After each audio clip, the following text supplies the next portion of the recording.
Hey, what's going on, everyone? Josh here from tech-ology.co. I'm so glad to be here with you guys. I'm going to introduce my guest in just a second. As always, I want you to, come take a look at the website here, tech-ology.co. If you're looking to stay in touch with what it is that we're doing or anything like that. Plus, I created a new link for you guys. If you click down here, you get enter giveaway. We're doing a resume review for that, and that'll be kind of a free deal that we're just kind of doing. Excited just to help out the community there. So, but you guys are here because you want to see. We're talking a little bit about what it looks like to land that first role, and also, by the way, for those of you that are here, we're going to be taking questions. Audio is very noisy. Good to know. Thanks, Daniel.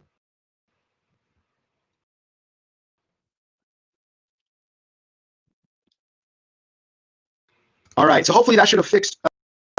Hopefully that should fix what we got going on here. So I'm hoping to see if that's good. If that's a better audio experience for you guys, would you guys just give me a thumbs up for that? Let me know. That way we can make sure that all of that is coming through correctly and clearly. And anyways, so we will be talking through a little bit about what it takes to land your first developer job, and I want to introduce my my guest, my friend. Also my boss, Christian Diaz. So, yeah, let's check this out. So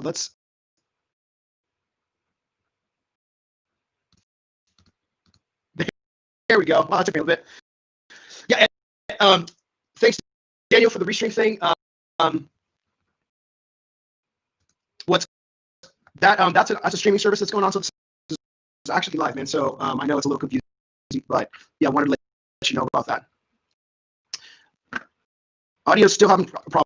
Hey, Christian, how you doing today, man? I'm good. Thanks, Josh. Thanks for having me on. Yeah, man, I'm excited about you. I'm bummed out about this audio thing, though, man. It's not super working out super good. So hopefully this is going to be a different kind of. Let me ask him. How's the audio doing? All right, Christian. Yay. Your audio is very. I have no idea. Awesome. Hey, Daniel, I appreciate all the help, man. Thank you for that. Well, let's just jump in, man. Since your audio is no better than mine, why don't you just tell us a little bit about yourself? Yeah, sure. First of all, thank you for having me on. I think this is a great platform to help aspiring Salesforce professionals find a job, find a gig. Obviously, the word is out.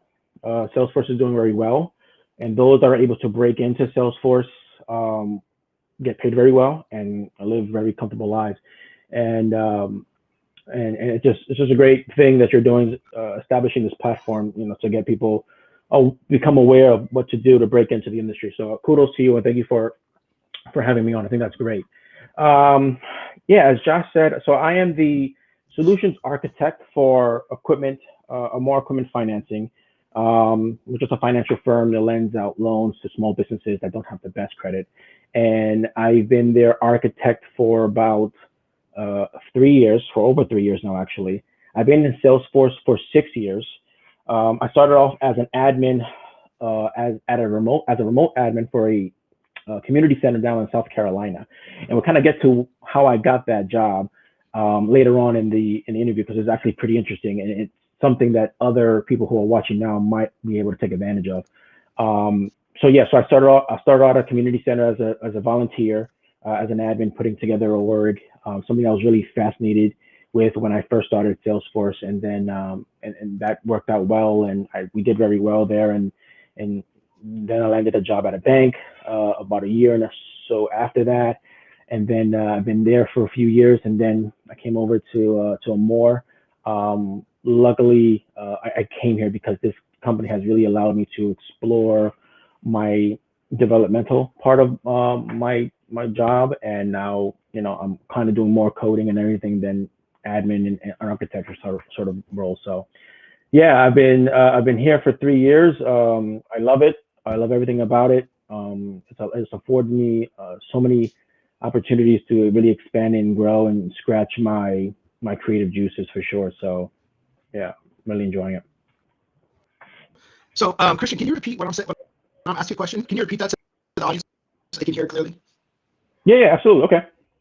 That'd be helpful. Thank you. So what does a day in the life look like for what you do? A day in the life of what I do. Okay, so I wake up in the morning and I read a stack of emails from the business.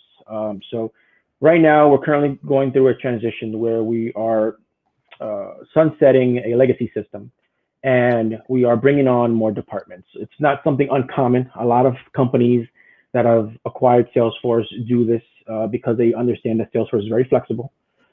Salesforce is very scalable, and so they look at they compare what Salesforce can do and what the old system can do, and say, yeah, this system, it's just very user friendly, and we're able to integrate so many apps with this platform. That platform obviously being Salesforce, and this platform can do that. So we're just going to go ahead and terminate that contract with that app and move everyone over to Salesforce. And so that's what we're doing now. And we are currently moving and shifting 4 operational departments into Salesforce, into a Salesforce instance. It's not the easiest thing in the world because our business model is pretty complicated and it's pretty unique and there's a lot of nuances to it. So, you know, my daily life is answering a lot of nuanced questions, dealing with a lot of nuanced issues that weren't brought up when we were gathering requirements or even realized until after, you know, we started deploying certain parts and components of it live.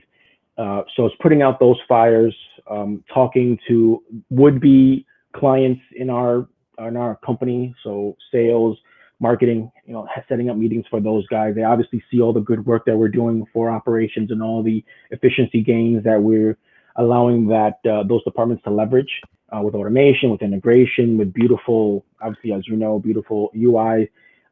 So they're very interested and they want to get in. And so it's just a matter of figuring out where to put your resources so that you can make everyone happy. But at the same time, obviously, we have a lot of deadlines and we have things that we need to accomplish so that we can make the executives and the board happy. So it's juggling, it's, you know, politicking a lot, you know, staying on top of, staying on top of the project, staying on top of people, making sure our team isn't stressed. You know, projects like this can be very stressful because there's so much banking on it, right?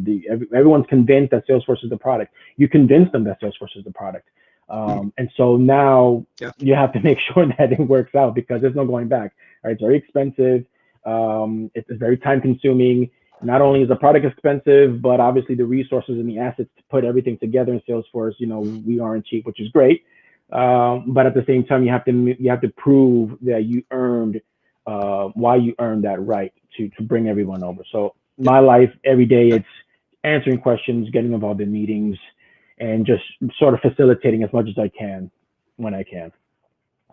So do you enjoy what you do? Oh, I love what I do. Absolutely. It's challenging. And if you're all about challenging yourself, pushing yourself to the next level, pushing your limits, what I do is absolutely for you because you will get challenged.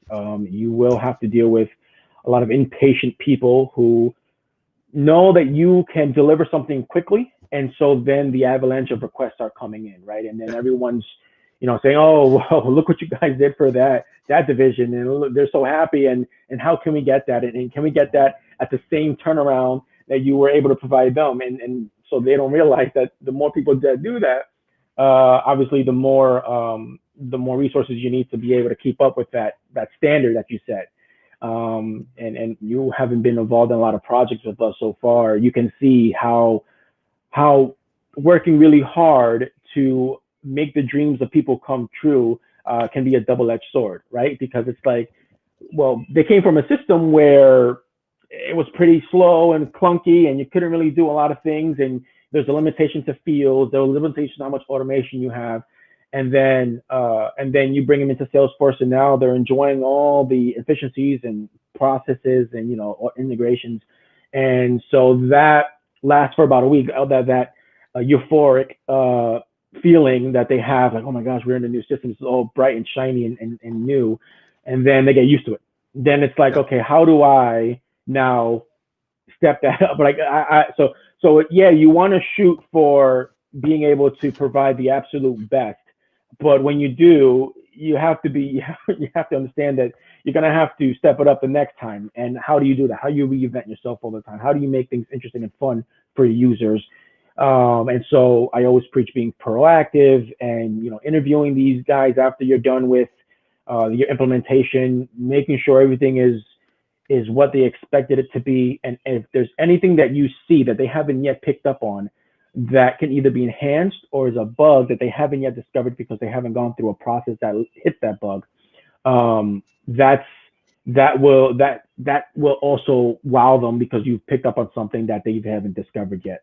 So I mean, what's not to like about that certain position that you're in? It's being able Right. to be a dream maker, a dream realizer, and every day everyone is asking and begging for you to do something for them. And so it's really nice to feel wanted.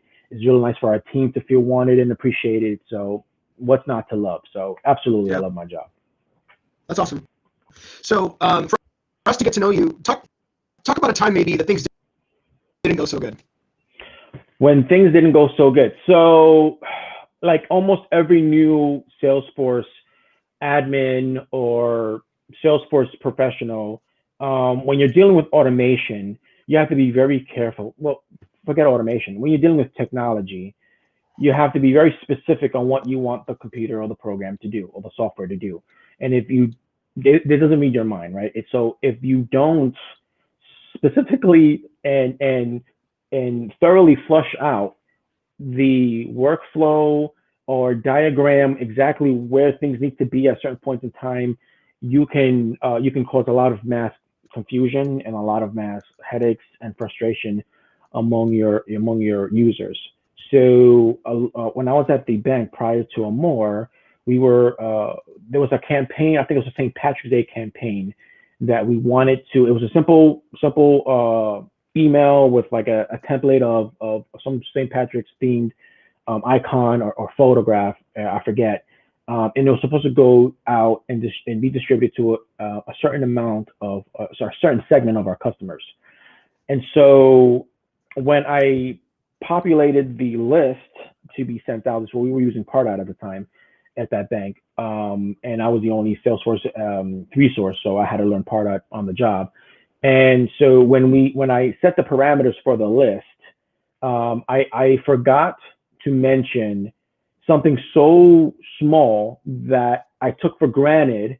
And obviously the system doesn't read your mind, so it's exactly what you put down is exactly what it's going to do. So the list was filled with people that shouldn't have gotten the list. And so it was sent out, and we got a lot of sales reps bugging out because their customers were calling them about something that we shouldn't have sent out. I mean, it was a holiday themed email, so it wasn't terrible, but that was embarrassing. And things like that, and it happens all the time. And things like that, you sort of have to anticipate and roll with the punches and learn from, because people then lose trust in the system or they lose trust in you, and you never want that to happen, because then they'll stop using your system. And if they stop using your system, then you better learn a new system, because they're most likely going to get rid of Salesforce or something like that. It takes a small amount of distrust for users to start complaining to a point where management is now listening, to a point where now executives are now listening, saying, you know what, we don't want to deal with this headache. Let's get rid of this platform. Let's just use something else.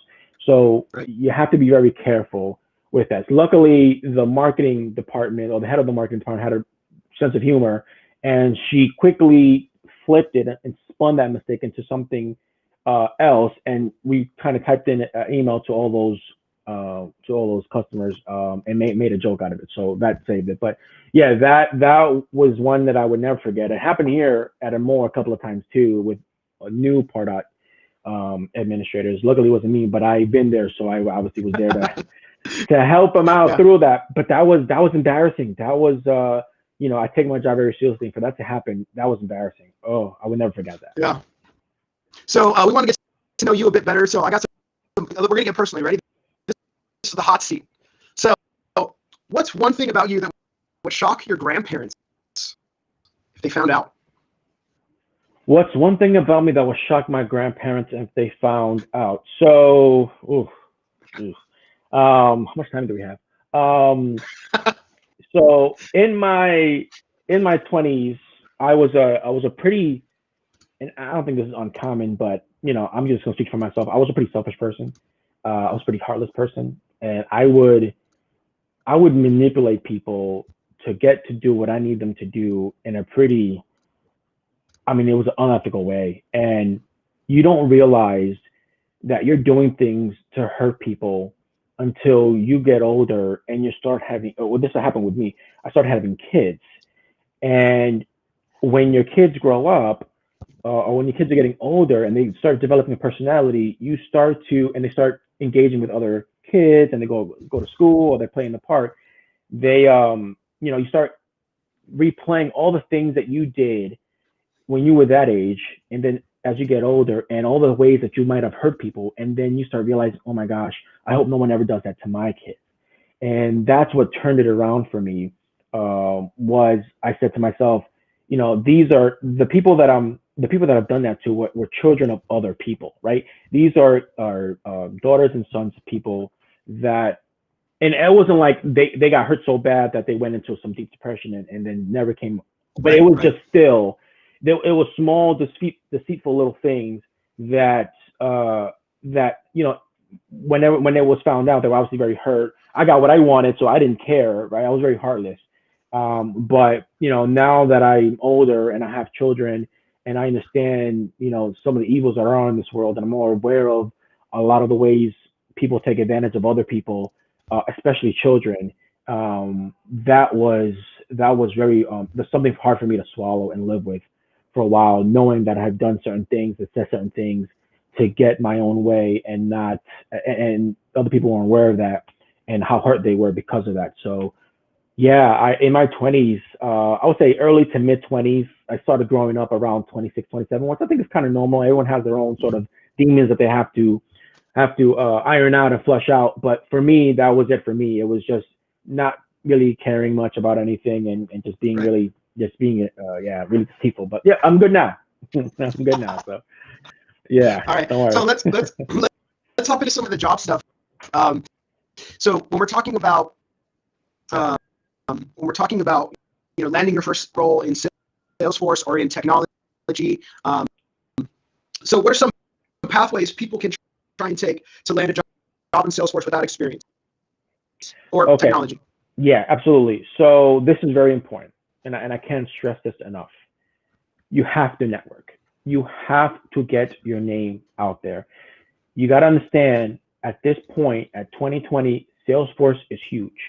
Everyone is trying to get into Salesforce, and the people who are getting the Salesforce jobs are the people who have already been in tech, who are either experienced programmers who easily can learn Salesforce Apex, or experienced web developers who can easily learn how to build Lightning Web Components.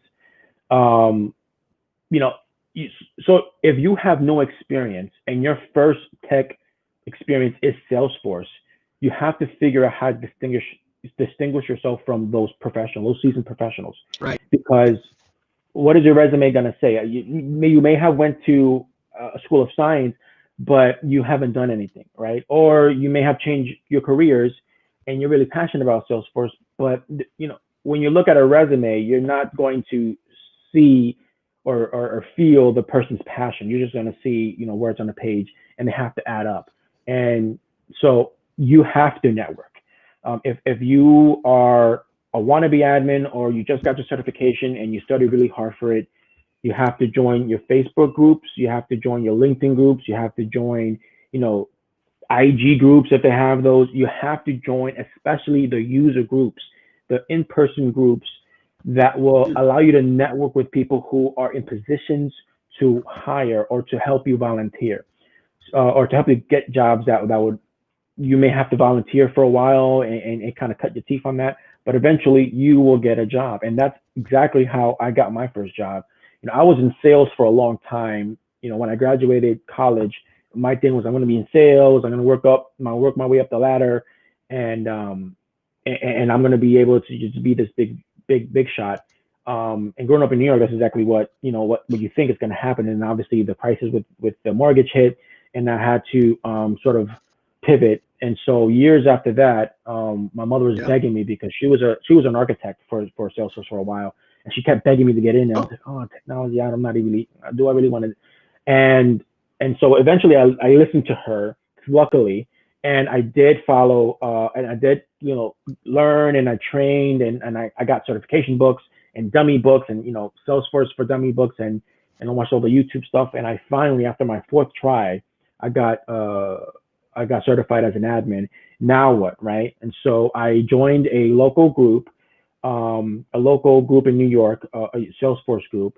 I met up with a couple of people a few times, really great people. They didn't have anything at the time.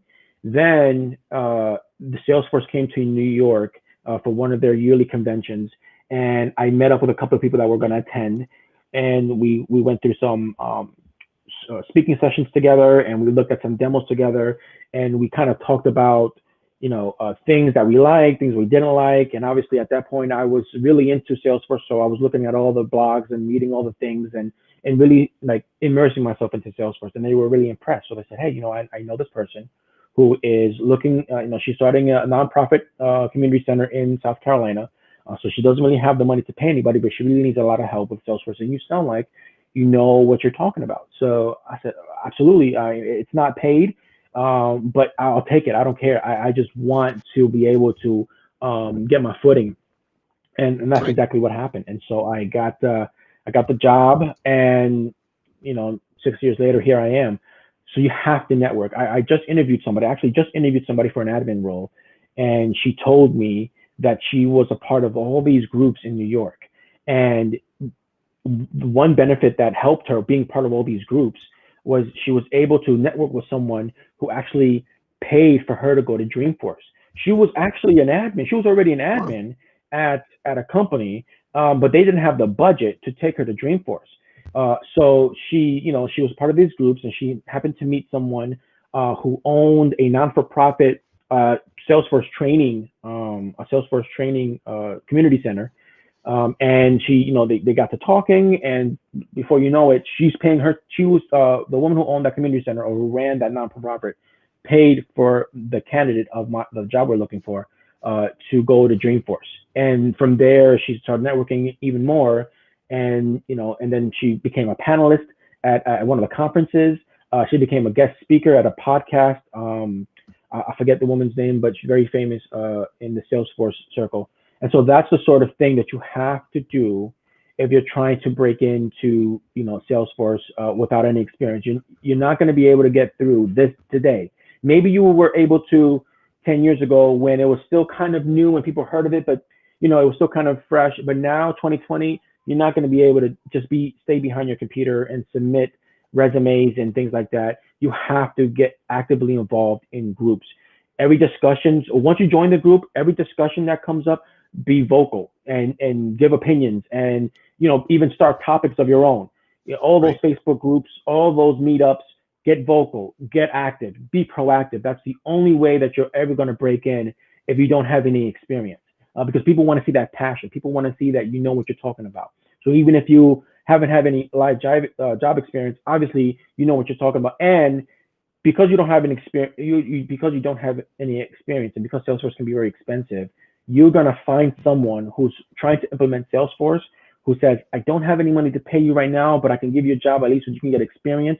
And if you're in a position to take on that role without getting paid at first and just cut your teeth doing whatever it is that they need you to do, I promise you, you will find that dream job soon after, because now you have a job. You can literally say you have responsibilities, you have a job, you're not getting paid for it, but at least you're doing something. Somebody can vouch for you. Somebody can, you can put that person on your references on your resume or your job application. And then lo and behold, you're gonna find yourself in a position where you look back and like, oh, look around all that I have accomplished. So that's my number one recommendation. You cannot get a job sitting behind your desk thinking that you're just going to apply all day. You got to get out there, and you got to network, and you just got to talk, and you got to stay on top of all the latest in Salesforce. Read all the blogs, like Salesforce Ben is good. David Liu, I think his name is. He's good. Look at all the stuff that is coming out. Be knowledgeable about those things because you never know what certain topic is going to come up that someone may need help with or someone is having trouble with. And because you've done your research, you know exactly how to solve that issue. And then here you go, somebody will directly message us, hey, thank you for that tip. That was really good. Do you work anywhere? What are you doing now? Oh, you know what? Why don't you come along and I have this thing. Maybe you can help me out. Maybe you can help out Yep. get me, get this role or get something going. So that would be my absolute best advice because at this point you have to break away from the pack. Right. Your personality is gonna take you through. I'm going to try switching an audio setting real fast to help. Yeah. Okay. No worries. Give me 1 second.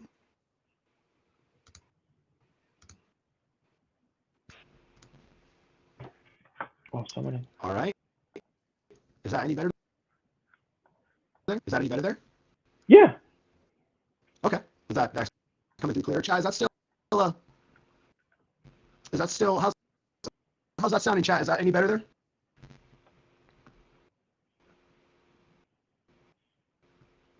All right. Well, I guess, if you can hear me clearer, Christian. Yeah, I can hear you. Yeah. Okay. Is it still crackling like it was before or no? A little bit. Okay. It's better, But not as bad as it or was just the before. same? Okay. No, All right. it's a little better. Yeah, about a tick better. Okay. Yeah. Well, then let's continue on then. So if you could go back to your first job and give yourself some career advice, what would you tell yourself? Oh, get into technology. I took it for granted when again my plans and my goal was to get into sales, was to be I was a people person. I like talking to people. I like convincing people that I was able to to purchase something or to buy something, and I was really good at it. And again, that was my skills of manipulating people that I kind of took home with me and got me in trouble a little bit. But I would definitely tell myself before I even graduated high school, you have to get into technology. There was a program in high school that started, I guess, introducing students into technology. And I remember a friend of mine went in and he said everything about these like zeros and ones and all these crazy things that he was learning. And I was like, all right, nerd, and okay, you do that. And I paid no mind to that. And I actually talked to him not too long ago, and he's this hotshot developer at Google now because he went on a path of technology, and I don't know if he liked it at the time or he just kind of foresaw that technology was going to be a big thing. But I would definitely tell myself to get more involved with technology, and not only that, get involved if you're going to school and if you're going to a campus, to get involved with the groups inside of those campuses that are technology focused or themed, because that's where your first networking is going to start. You don't know your class where your classmates are going to end up when they graduate, and they might be able to help you land a job, just because obviously you've grown a friendship, but more importantly, you were part of this group that talked about enthusiastically about technology. So yeah, if I had to go back and give myself advice during my first job search, before I even went through that job search, I would tell myself to get prepared for technology. Go through your boot camps, register for training seminars, look at YouTube. Get through technology, because anything else, honestly, is going to be a waste. Look at this pandemic. This pandemic wiped out all the jobs that had to do with selling. All the retail jobs are gone for the most part. They're coming back a little bit short, but a lot of industries that dealt with face-to-face contact and handshakes, that's all gone. Everything is driven by technology.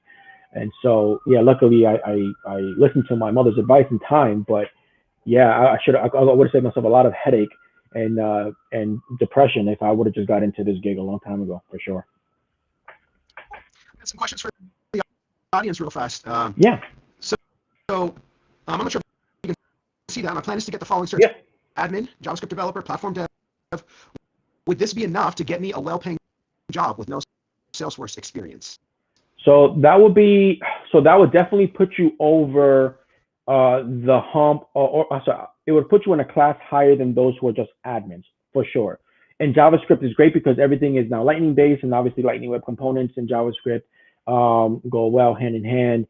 And so that will definitely get you some attention from recruiters and from potential employers for sure. The more you know, and that's something that I like to see in the resume. I like to see intellectual curiosity. I like to see growth. I like to say, okay, you were an admin, you got your admin cert, great, and then a year later you got your JavaScript cert, or a year later you got this certification. That's great. That shows me that you're trying to grow and you're taking your role very seriously.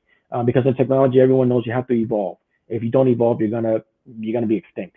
And so that is actually fantastic that you're thinking 2 or 3 certs ahead.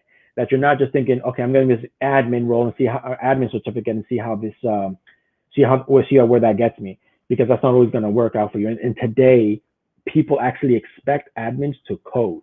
I mean, I've seen a lot of job postings on LinkedIn where it's it's an admin role, but you see in the requirements or the job description, it's involved with coding, knowing how to run some SQL SQL and integrations, and I'm like, these are admin roles. Back in my day, admin was just being able to do like user setups and workflows and page layouts. And now people are expecting a lot more. Well, because the job is very expensive. You can now demand 6 figures in some cities, right? So because of that, they're saying, okay, well, we are no longer can afford a developer and an admin. We need a hybrid. We need someone who can set up an org, but also be able to integrate that org, or run automation, complicated automation through that org, or build UIs.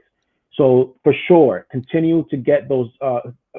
Good luck to whomever had asked that question. But yes, get those certs under your belt. You will definitely stand out above anybody else who's trying to apply for just a simple admin job, because employers are looking for hybrid roles, hybrid candidates. The developers or even Salesforce professionals, should they specialize or be a generalist, and why? Why do you think that? So should developers or Salesforce professionals specialize? Yes and no. Well, both, I would say. So obviously you have to be good at something. You have to know something.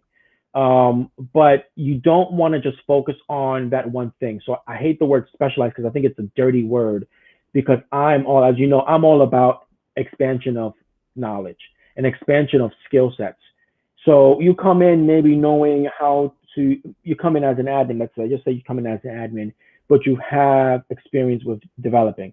Well, there's a foundation. You don't know how to truly, how to code maybe to perfection, but you have a foundation there where if the need arises, I can rely on you to build on that and go ahead and do something that's code related. Or if you're a developer and you just do Apex, but you have JavaScript experience, great. So now so let's say all the tasks of integration are now complete, and we have this one requirement where we need to, do something on the UI, or we need to build a special button that's going to do something. Hey, you had JavaScript, right? So here's our requirement. If you don't know how to do this, you have the foundation there. Just go ahead and Google something and figure out how to do it. And so, you just can't learn. You just can't know one thing.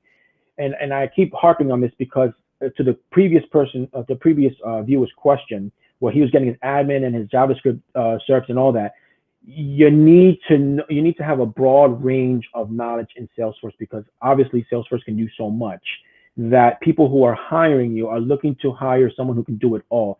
It's unfortunate because it takes a team to really manage an environment successfully, and not one person can always do it.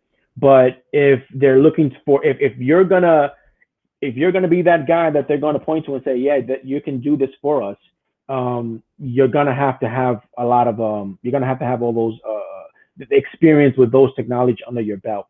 So if you know Apex, learn JavaScript. If you know JavaScript, learn Apex. Learn admin skills, have reporting builds, report building skills, marketing skills, something that would diversify your skill set. So specialize or generalize, a little bit of both. Be really good at one thing, but know enough of other things that if your boss comes up to you and says, "Hey, can you do this?" Yes, I can. I haven't done that in maybe a little bit of time, but I have the general foundation that'll help me get to resolve whatever problem or issue you have or your requirement. So yes, both. One question from the audience. So Futz wants to know, is there a cert that's in high demand and has a high learning curve that, in your opinion, will have a lasting demand? What do you think that cert is Is there a cert? right now? Yeah. So is there a cert that's in high demand and has a high learning curve that's long lasting? The JavaScript one, I think. I think Lightning Right. has been a huge, I agree. huge push in Salesforce. Lightning Web Components, knowing how to build components. If you can get cert, if you so if you don't know JavaScript, so JavaScript and Apex and other backend technology languages are obviously very different. One is object oriented. JavaScript is kind of like that, but not really. I know that it's just so many different things with JavaScript, but anyway.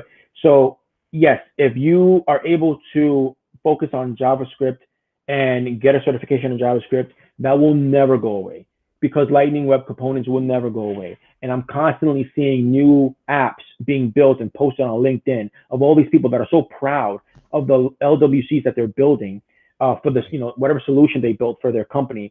And it's pretty amazing the things they can do with JavaScript. And that will definitely get you noticed because anybody to be an admin, yeah, it's good to understand how to set up users, and it's good to understand how to set security controls and set up your email addresses and your page layouts and your reports. That's absolutely important. But if you have a JavaScript, if you come from a developer's background, you can learn how to do that very easily. You come into the game knowing JavaScript and you come into the game understanding how to build Lightning Web Components, you will be in demand forever because those are such important parts of what users expect these days. It's flexible apps, flexible things that you can insert in the page that can do so many, do calculations, that can do integrations, that can make other components talk to each other. People are expecting that these days, and not just users. People who, if you go to a website, people are expecting that sort of behavior from the website. If you're using an app, people expect a sort of, dynamic behavior on an app, on a mobile app or whatever. So JavaScript has taken over Salesforce. They're constantly pushing LWC to have tons of Trailhead modules on JavaScript. And if you know JavaScript, how to incorporate that into Lightning Web Components. So get that JavaScript certification, and that will last you a long time. Something maybe someone has done to land a job that was maybe out of the ordinary. Like maybe they didn't follow the right path, like the supposed path, right? Like put the application in on Indeed and then go through that way instead of doing it that way. Like what's something that someone just out of the ordinary that helped them land a job? Have you seen anything like that? So it's commonplace now to do what you're doing. It's commonplace to start your own page, start your own channel, to start your own blog. It wasn't like that when I first started. And I mean, this was when I first started in technology, Salesforce went in technology. And I've seen people garner such a huge following that it got a lot of employers' attention and say, wow, like 10,000 people are subscribing to that guy's channel or to that guy's MySpace page. I know I'm dating myself, or to that guy's Facebook.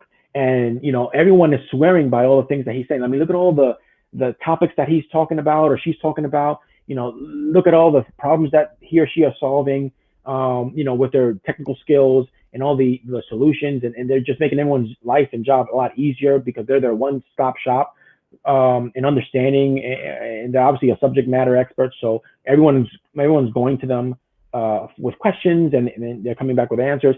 And they've gotten jobs. I mean, they started this out of their spare time. It was a hobby.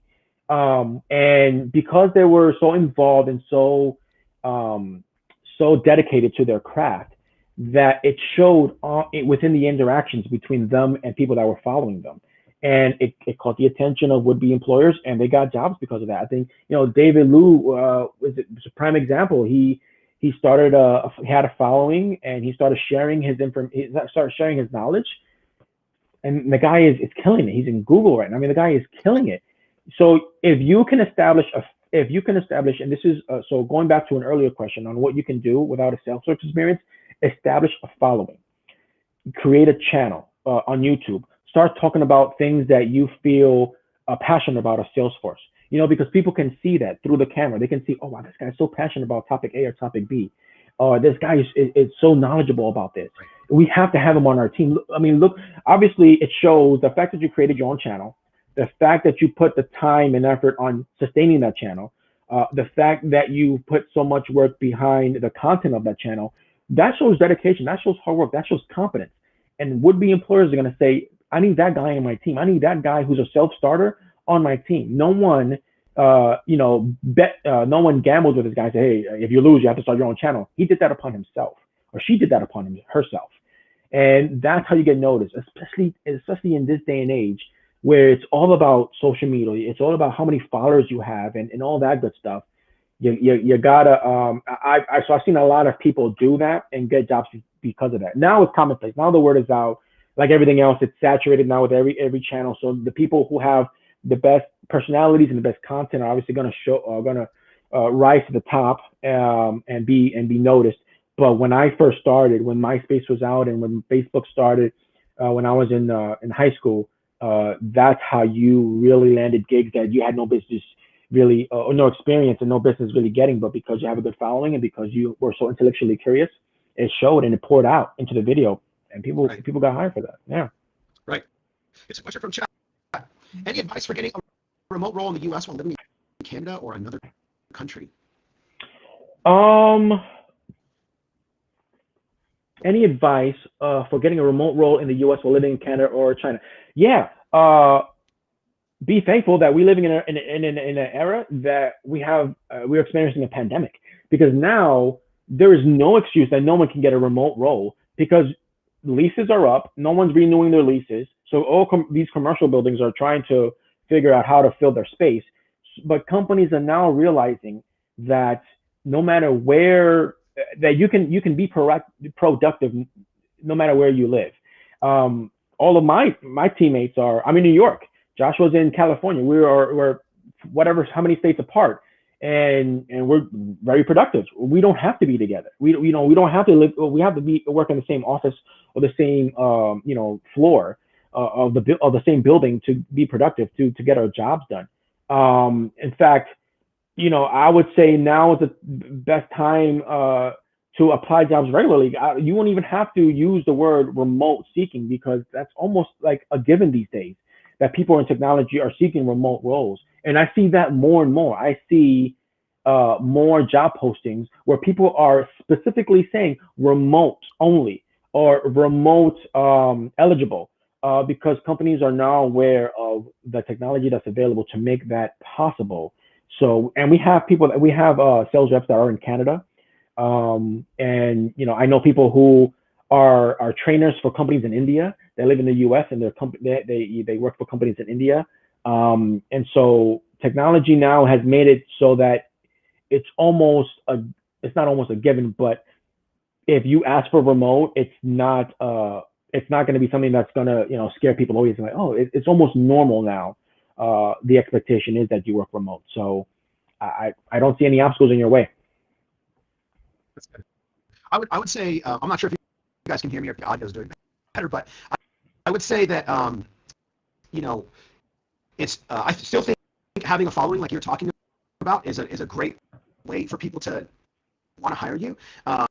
If you're posting all the time on Facebook, on LinkedIn, on YouTube, then, it's easier.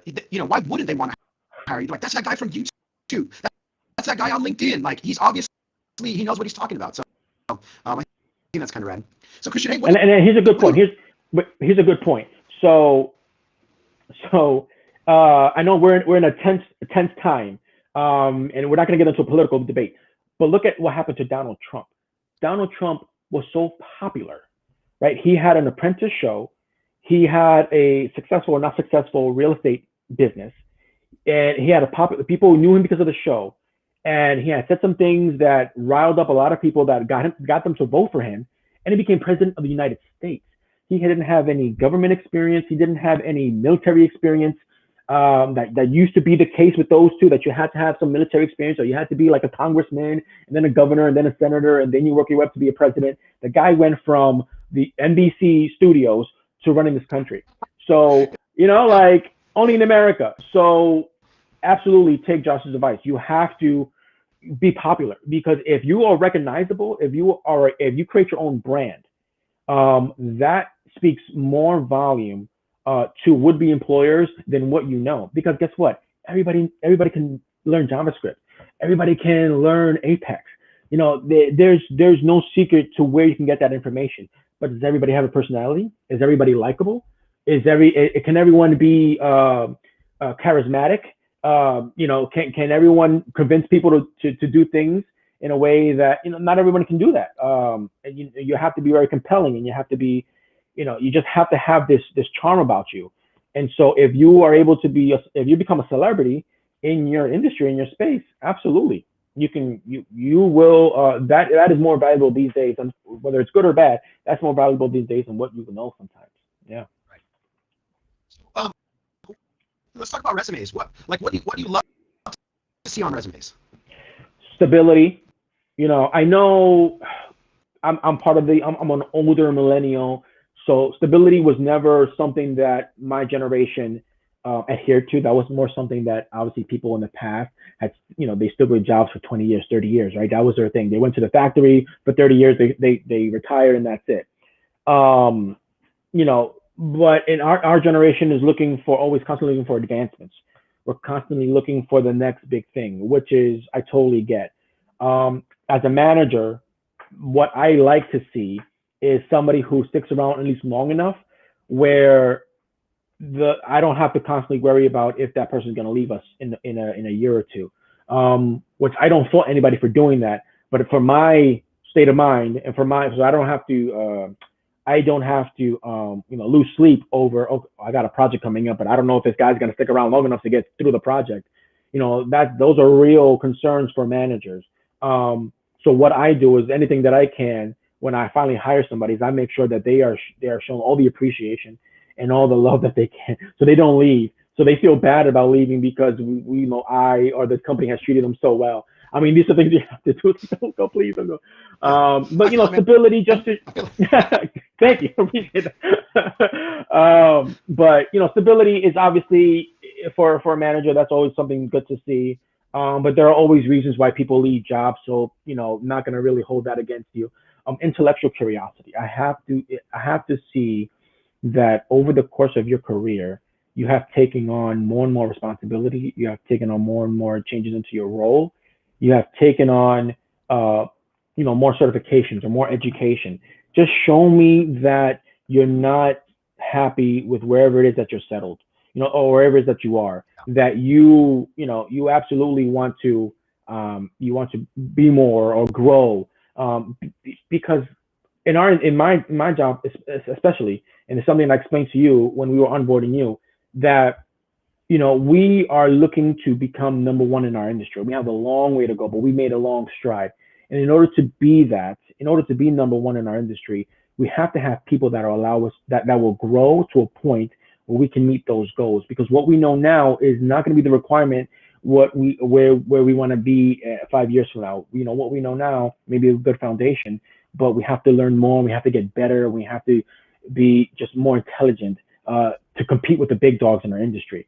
And we can't just keep hiring people and throwing money at the problem. We need people that come in and that are willing to put in the hours or willing to put in the work to know more, to understand more. And we're willing to back you up financially if you ever need to pursue something like that. We're absolutely willing. We'll put away the time for you and the money to help get you to where you want to be. But I gotta see on your resume that you have that that if we offer that you'll accept it, right? That you're not gonna say, well, thanks for the offer, but you know what, I'm kind of happy where I am. You might be great at that, but we need. So I read a book where that described the two types of people, two types of people on a team. You have rock stars and you have superstars. So rock stars are the ones that do really well at a job, right? They rock out, they do really well. Superstars are those that do really well at the job, but you can tell that they're constantly going to grow, and they're gonna elevate themselves to a point where they're probably not going to be under you for a while, and that's to be expected. So we look for superstars more than we look for rock stars. We do need people that are really well at certain things, but we want people that come in at a certain skill set or certain knowledge or certain role, and that they elevate to the next one, because that's going to help propel us as a company. when you have people who just continue to gather more information, continue to gather more responsibilities. That is exactly what we're looking for. So, you know, more than anything, I would love to see intellectual curiosity on a resume. This is my buddy Jack. What's up, Jack? Good to see you, man. What are some things that you look for during an interview? Personality, personality. So some of the things I look for, there's only one thing I look for in an interview immediately is personality. If I say hi, thank you for coming to the interview, and you're like, thanks for having me, I already know it's not going anywhere. I already know in my mind I'm going to end this in about 10 minutes. And so you have to have personality. And Why I is can't that? express this in, huh? So Why is that? yeah, absolutely. So why is that? So when it comes to technical skills, you can either learn that at a job, or you can learn that at home, or you can learn that before you even walk into the interview. Anybody can be a technical expert at something. All you need is drive and some time. Personality is what allows teams to accomplish things, right? We work as a team at my job. We don't work as individual uh, assets or roles, right? We all work as a team. We all are dependent on each other. So I need people who have a team mindset, who can cry with you when it's reasonable, who can laugh with you, who will pick you up when you're down. Okay, I don't need uh, a-holes. I don't, because uh, when the chips are down, can you rely on that guy to pick you up? Can you rely on that guy to put in extra time to get something done? Can you rely on that guy for just for something that you need, something intangible? No, right? Because they're just there either to, in my experience, they're just there either to continue to pad their resume, or they're just there to make money. And I totally get that, right? We're a capitalist economy, we're all about making money.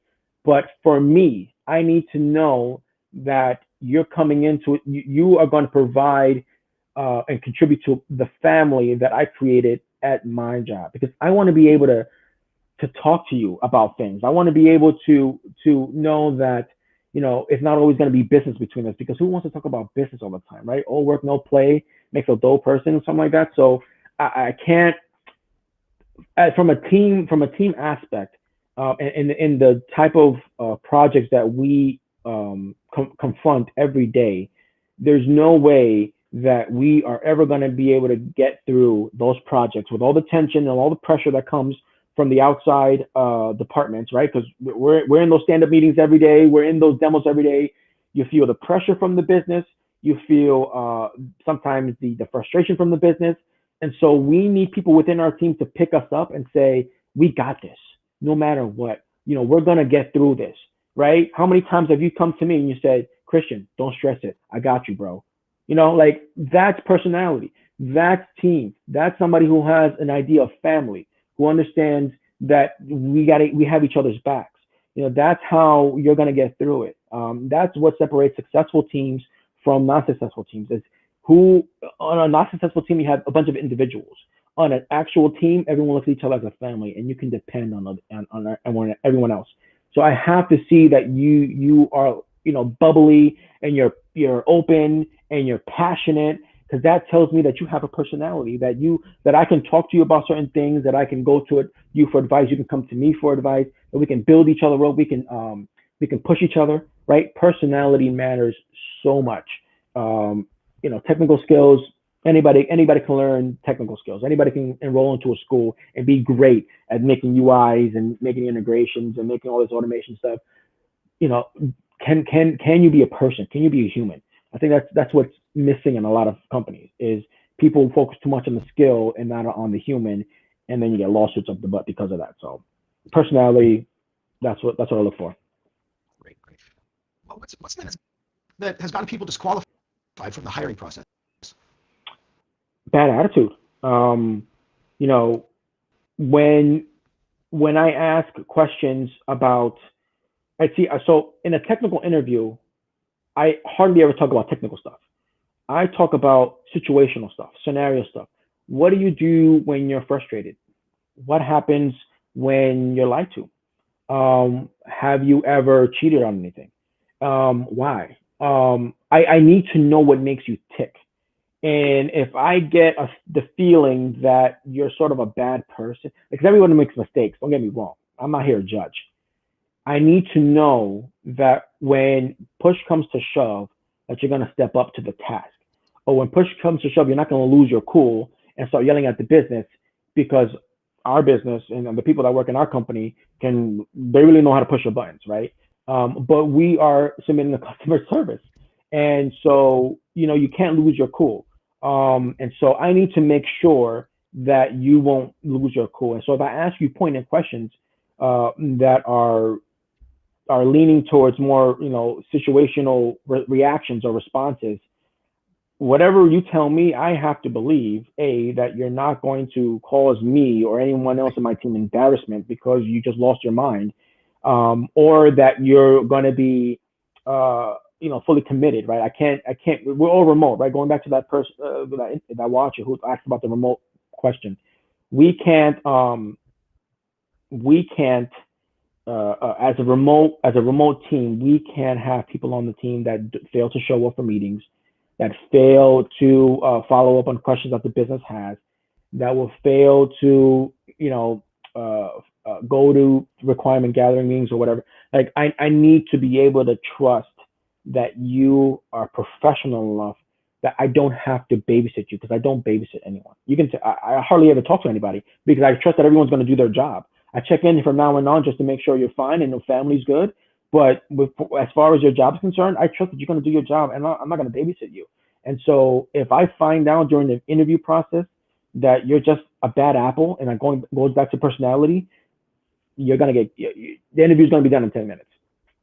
And I ask certain questions, and I ask direct questions so that I know exactly the type of person that you'll be if you ever come on board. Yep.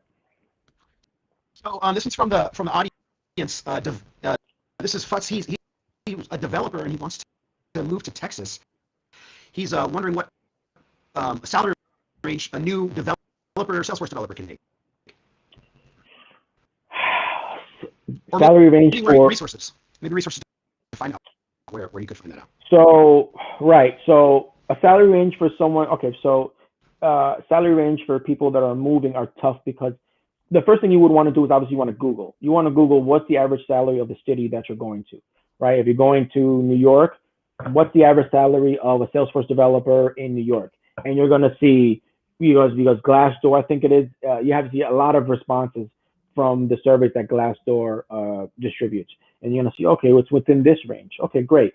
So am I comfortable with that salary? Okay, yes, I am. If not, well, I have to move. I have to go somewhere else. So obviously, it's all about location. Salaries in Texas are not going to be like the salaries in New York or the salaries in California. But with everyone moving, who knows? Texas might be the hot spot where salaries go up because the demand is so high. So I would say on average, starting developers would probably get anywhere between, and again, depending on location, 75 to 90 starting. And also depends on what you're bringing to the table. If you're just a Salesforce developer, then you probably get the low range of it. But if you're a Salesforce developer and also a Java developer, a JavaScript developer, excuse me, and you know some Python and you're flexible, now you can ask for 95, 100 in certain locales. So it really depends on where you're going, and what you're taking with you as far as skill sets to really understand the range that someone can ask for. Um, just real talk for a second. I came from a small town. My first starting salary as a Salesforce developer, a junior Salesforce developer, was $55 a year. That was my first starting salary. Yep. And then as I got certifications, my salary grew, but I started at 55. So just so that's just a real world example. Yep. I'm going to take one or two more questions from the chat. We've been talking for about an hour, so that's it. We want to. Yeah, it's an hour. I'm going to ask you one more question. Chat, if you have any other questions, you can write in right now, and we'll be trying to get to those as best we can. But other than that, so Christian, what do you do, or what have you seen people do for technical interviews. Like you've gotten past all the relational interviews, but now it's time to prove you can do what you say you can do. You know, how Yep. do you screen for people like this? What do you do? Give, So if you can give as much information, like practical, like exact information that you want to give would be helpful. yeah, sure. During technical interviews, the one thing that I want to see is a portfolio. I want to see what you've done. You know, show me your org. And if you can't show me your org, show me screenshots of things that you've done. And then I start dissecting the components of the page. And it depends, obviously, what job you're filling in. If you're going to be a backend developer, you know, talk to me about the integrations you had. What are your best practices? You know, what do you do to avoid certain scenarios? What do you do to avoid, you know, timeouts? What are you doing to avoid, you know, cycle limits? You know, what do you do to avoid redundancy in your code? You know, and show me, you know, cut and paste code. Let me go through your code and see what exactly you're doing. And I start asking questions, not picking out problems, but I want to know why exactly you added 3 methods to your class, not 2. I want to know exactly why you called this method here and not here. I want to know, you know, where you're putting comments. Why are you putting comments? Why aren't you putting comments in your code? You know, things like that. And if you're a front end developer, I want to look at, you know, exactly what you've built and how you've built it, and the progression from where you started to where you are now, and sort of what some of the best practices that you put together to build that page. I'm a backend developer by trade. I did Java before I started learning Apex, and then I started learning Apex, and then I got into a little bit of the Visual Force stuff. So I'm not the best front end, but I want to see passion. I want to see that you can explain what you did with passion. It's going all the way back to personality. Are you in love with what you're doing? Are you doing what you're doing just because you know it's going to give you a good salary? Are you absolutely passionate about what you do? So if I ask somebody a question, and you did this well in your interview, I asked you about, you know, show me the code behind, you know, the component that you build. Okay, so talk to me about this code. And you went down line by line, you know, what you did, some of the mistakes you ran into, and then how you fixed it, and, you know, some of the challenges with writing the code in this language or compared to that. You know, that shows me, wow, this guy really knows what he's talking about.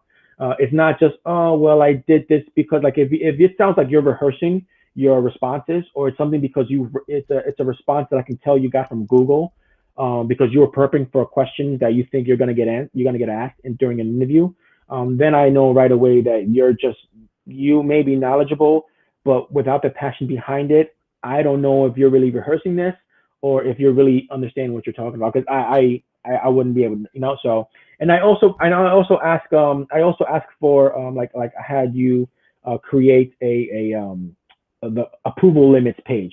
So I said, here are my requirements, and I took a real requirement from a project that we were working on, and I said, you know, here's a requirement: the user needs to be able to manage these fields from the user record. This is the role. These are the data points we need to see, and they need to be able to do it 1, 2, 3, and make a lightning, you know, use the lightning style class, and, you know, make it nice. And here's the name I want you to put on it, and yeah, I'll give you a couple of hours to do that, and then we'll talk again, and just show me what you did, and then show me why you did the way you did. And then we go back into the back end and say, okay, show me where your component is talking to an Apex class, or show me where your component is talking to a JavaScript function or something like that. And why did you put this here instead of here? And it's just, I want to, and then I want to hear the passion. I want to hear, oh yeah, absolutely. Well, you know, I put this here because I know that this will talk to this better instead of putting it there. And, you know, I commented this out because I was trying this, but this didn't work out. So I wanted to actually do this. And I'm like, okay, this guy's really getting into it. He's really like, you're telling me things that I didn't ask for. And that's exactly what I want to see. I want to see that you have such a passion for this that you just can't stop talking about it. And you just keep going and on and on. I think with you, I think I asked one question and you answered for like 30 minutes. That's it. I didn't even get a chance to ask anything else. But I like that. I was like, that's amazing, because it's not just like, oh yeah, I did that because, you know, you have to do that. Oh, okay, great. So, you know, it's like, oh yeah, I did that because of this, and look at this, and if you wanted, I can even add this, and you didn't ask for this, but I know that, or I'm anticipating that they might want to be able to do that. So I added this button here, and look at this function. And now look at that loader image, or look at that animation that I added, or look at these colors. I wanted these colors because I looked at your website and I saw that you guys had black and green logo colors and all that. So I added that into, like, I'm like, okay, this guy gets it. This guy is so passionate about what he does. He doesn't just do what he's asked. He goes above and beyond. And then he explains why. So even if I don't completely understand what you're talking about, I can see the passion there. I'm like, okay, this guy has the passion. He definitely is passionate about what he does. And so I keep using that word because it's exactly what I use, because I'm passionate about what I do. So I need you to be passionate about what you do. So that's exactly what I do during technical interviews. Hope that was helpful. Two more questions from the audience, and then we'll call this a day here. So how do you as a recruiter value experience versus certificates? Someone's coming in, they have experience versus certificates. How does that look to you? I balanced it out. I mean, to me, there's nothing that trumps experience. People can get certificates because sometimes they can't afford the certification fee. I mean, it's not cheap to get these certifications. And it used to be that you had to pay for getting recertified every year. Now it's free. But back in the day, you had to pay like $100 or something to keep your or $50 or $100 to keep the certification. So it's not easy it wasn't easy getting those certifications. And it took me 4 times to get mine. But I had, at least my first one, I had the experience. So even when I got my volunteer job, because I had the experience and because I talk so passionately about what I've done and what I've kind of learned, that's how I was able to get my first job. And so it's like a 60-40. It's nice to see a certificate on the, people use certificates as a way of determining, a baseline knowledge. And I tell you what, I'm on LinkedIn and I see people that are just showing off all these certificates. I'm a 18-time certified this. I'm a 20-time certified that. And you ask them basic questions and they have no idea what they're talking about. They're just babbling about things that they read on Trailhead, or babbling about things that they read in the blog. And then when you put them in a situation, or you read comments about how they respond to certain situations, I'm like, this guy has no idea what he's talking about. So I don't look for bookworms, pure bookworms, because anybody, again, with technical skills, you can achieve certifications over time. If I put you, so here's my analogy. Here's a soldier, and I train the soldier how to shoot a gun, and I train the soldier how to shoot an arrow and how to duck and how to do push-ups. If I drop that soldier in an actual war zone, does that person know how to come out of it alive and unscathed, right? You need experience to get through that. Yeah, sure, you know how to shoot a gun and you're really good at target practice, but in real life, when bullets are flying over your head and the other guy is trying to kill you and the guy behind you just went down and you're like, you have a broken arm, or, and you're trying to, do you have the experience to understand how to get out of that situation? So experience to me, while it's nice to see certifications, I would say 60, 40, 70, 30, I lean towards experience. Right. I agree with that, yeah. Let's see. So here's a great one from Futz again. And he says, what would I need on my resume to impress Christian if he was hiring for a developer role? Yeah, so to impress me on your resume, again, I want to see, and resumes can be very deceitful. And so the baseline for what I look for is, okay, is there enough here that tells me he knows what he's talking about? So when I look at your job history, or when I look at your responsibilities, I want to see growth. I want to see, okay, his first job was maybe this, or maybe his first career was this, but then he switched to Salesforce, because you have a lot of accidental Salesforce admins, people who just learned it because it's the hot thing, or learned it because they have to learn their own job. And then I want to see that growth over time of all your responsibilities. As a developer, I want to be able to see the projects you worked on. Okay, I worked on a project implementing this new app that allowed, the accounting team to account, a lot faster than they were before. The numbers, and I integrated this app with other banking systems or other validation systems. Insert a picture of what you did. You had a very nice looking resume things like that impress me, right? Because if I'm hiring for the role of a front end developer, I want to see a pretty resume, or I want to see a portfolio of things that you've done. Submit portfolios with your resume. You know, here's a snapshot of this app that I built. You know, look at all look, and then I'm looking at it, and I want it to jump out at me. I want to say, wow, look at the font you use, and look at the spacing; it's impeccable, and the lines are clean, and all the colors make sense, and look how it fits on the page, and it's so user friendly, and everything's right there within one click, and this is great, and I want to see that. I want to see that, even if it's something that you haven't done for an employer. You can create a dev org and start building out apps in the dev org. You get access to the same tools. You may only have it for 30 days, but I think some now you can have for longer. It depends or whatever. But there are so many things. There's so many creative ways to show me what you are able to do. So if you don't have any work experience, okay, so show me some projects that you worked on in your own time. That shows me initiative. That shows me that you are so passionate about it that you're taking the time away from your day and you're putting it towards what you love to do. That shows me a lot. So for first-time developers, I would like to see that. Show me portfolios, show me something that you've built, and then when we get to talking, explain it passionately. Talk to me passionately about it and why you love and you bled and you sweat and you teared this application or this page. Just show me that. That's what I like to see. Hope that was helpful. Yeah, man. Once again, Futz, just said so much good info here. I really appreciate the time you guys have taken out of your day. Thanks for the love, man. Thank you, chat, for hanging out with us. And hopefully the audio wasn't too bad on my end. We appreciate each and every one of you. Once again, you know, come hang out with me, tech-ology.co. And good job, Futz. He says, just real fast, he just says, I had to put my Salesforce learning aside for a couple months. You guys have reignited my passion. So, oh, hey, man, go for it, man. That's awesome, man. Hey, good luck for some of you guys to land your first role and your first job. I hope this was helpful. Yeah, you guys have a